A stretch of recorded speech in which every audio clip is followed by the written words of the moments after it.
Bonjour à tous, bienvenue sur Métapolitique. Aujourd'hui, on va parler d'un livre de Michel Onfray paru en 2024, Déambulation dans les ruines, une histoire philosophique de l'Occident. Premier volume d'un cycle qui va en compter 4 au total. L'idée d'Onfray, raconter toute l'histoire de la civilisation occidentale à travers la philosophie. Et ce premier tome se concentre sur l'Antiquité gréco-romaine. On retrouve donc Onfray, le prof de philo, mais attention, Onfray ne nous propose pas un catalogue ennuyeux de philosophes, non.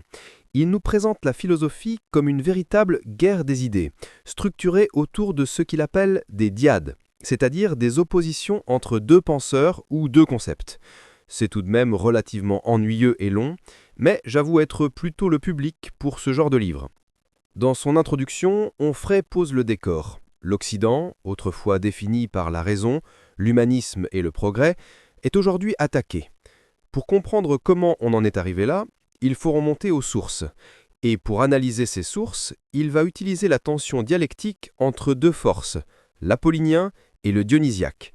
En gros, l'instinct de connaissance contre l'instinct de vie.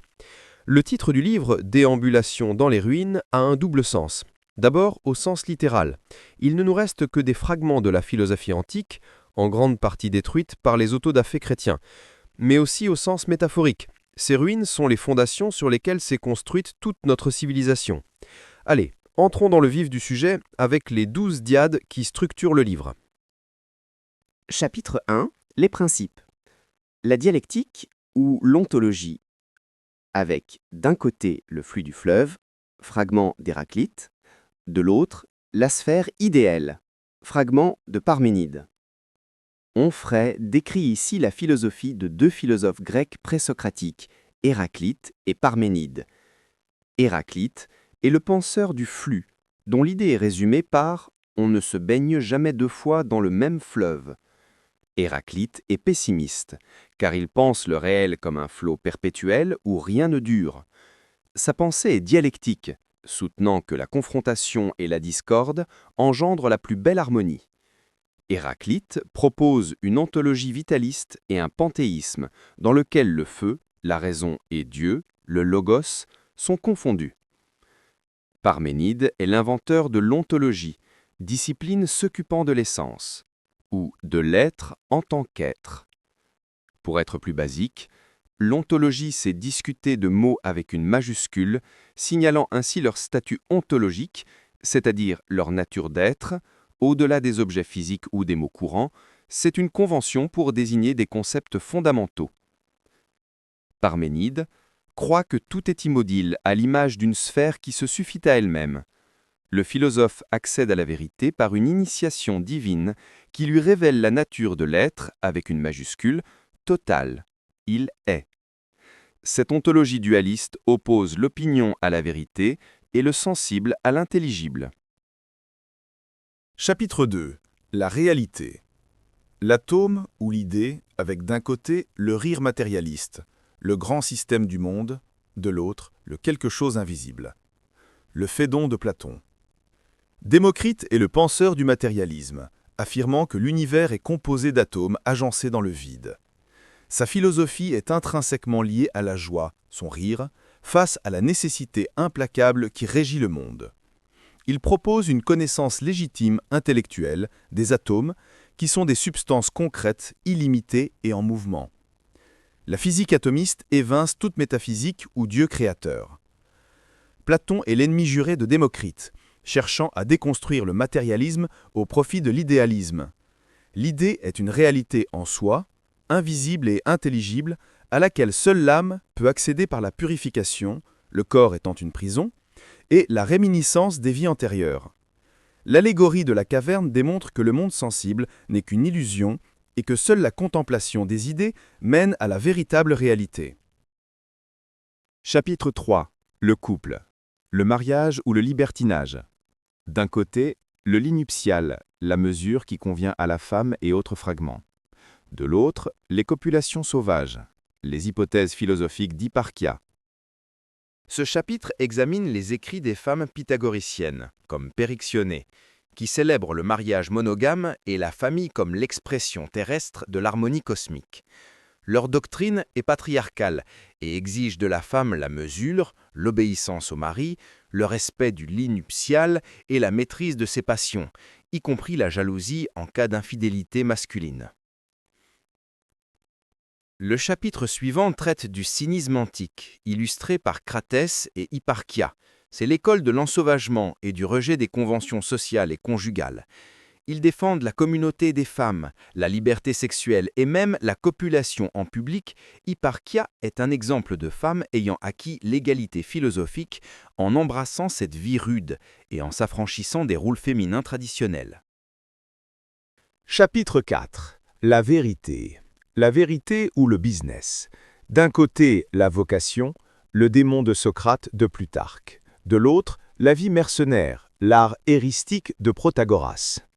Ce chapitre explore le démon de Socrate, une voix divine ou démonique qui l'entend et qui le détourne des mauvaises actions, négativement. Pour les platoniciens, c'est un signe prophétique qui guide le philosophe et le préserve des trivialités du monde. Le démon lui indique la vocation de sa vie philosophique en faisant de lui un genre de divinité sur terre.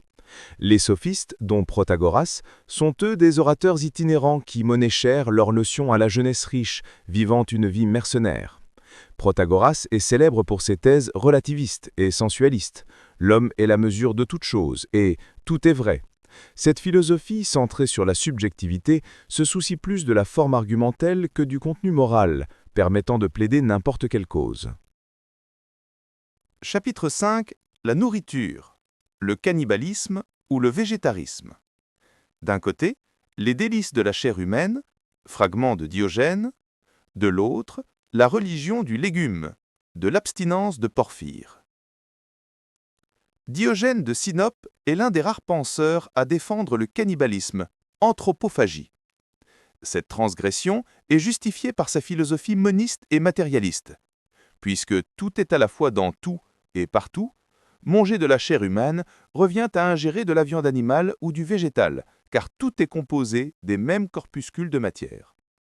Le cannibalisme fait partie de l'ensauvagement cynique au-delà du bien et du mal. À son opposé, Porphyre, néoplatonicien, est un ardent défenseur du végétarisme ascétique.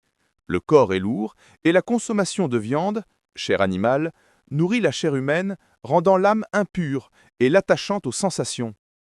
L'abstinence alimentaire permet d'alléger le corps pour que l'âme se purifie, se décloue de son corps et accède à l'un-bien, préparant ainsi la contemplation mystique.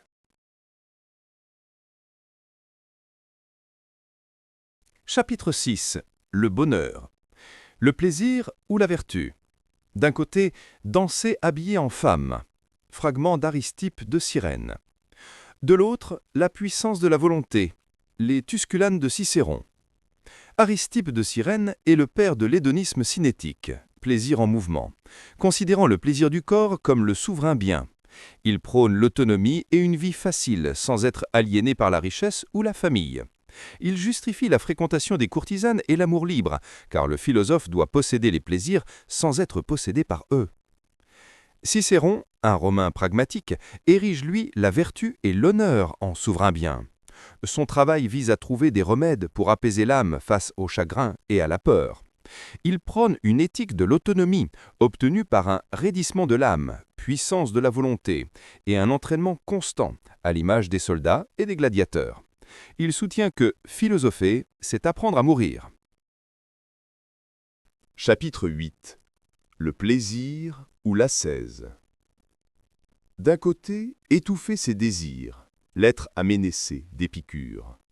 De l'autre, la douceur matérialiste, de la nature des choses, de Lucrèce. Épicure, malgré sa mauvaise réputation, menait une vie austère et souffrait physiquement.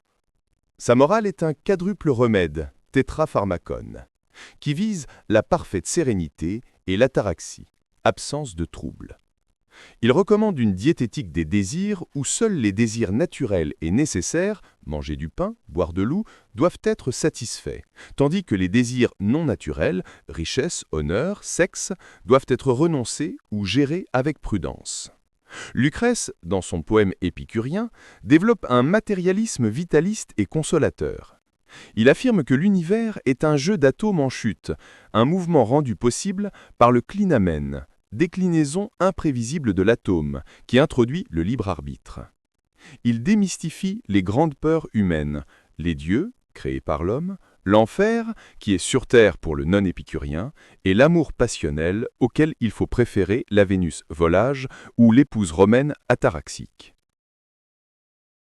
Chapitre 8. Le suicide. Le devoir ou le vouloir. D'un côté, le métier de vivre, le livre de Job. De l'autre, la mort volontaire, les lettres à Lucilius de Sénèque. Ce chapitre utilise le récit biblique de Job pour examiner la question du suicide.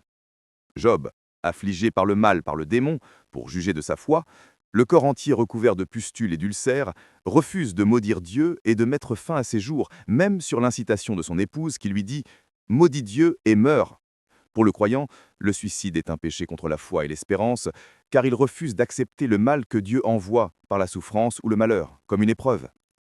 Du côté stoïcien, Sénèque est présenté par l'historien romain Tacite comme un modèle de dignité lorsqu'il est contraint par Néron de se donner la mort.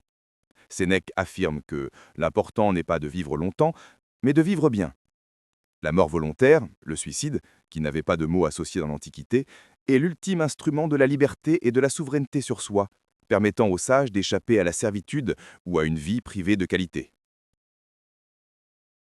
Chapitre 9. Le citoyen. Le cosmopolitisme ou l'esclavagisme.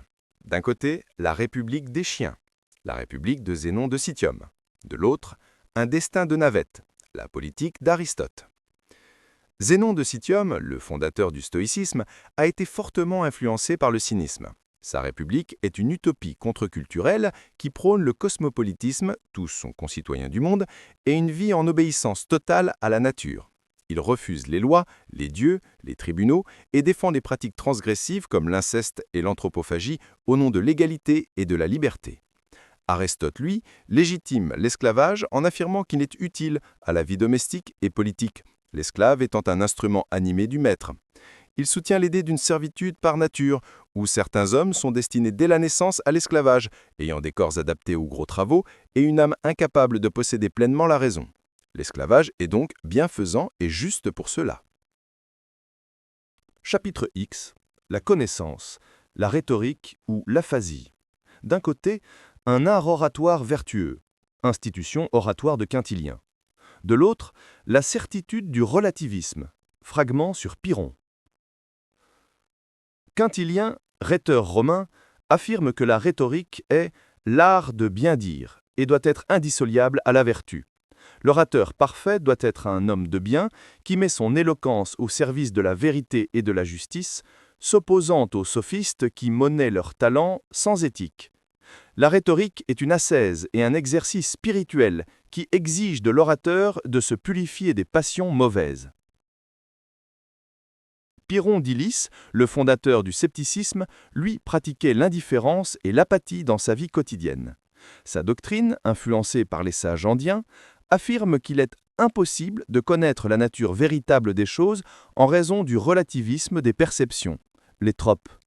Cette impossibilité de déterminer la vérité mène à la suspension du jugement et au silence, l'aphasie, qui est la condition pour atteindre le bonheur, l'ataraxie. Chapitre 11. L'orientation. Athènes ou Jérusalem. D'un côté, sainteté païenne, vie de Pythagore de Jamblique. De l'autre, sagesse judéo-chrétienne.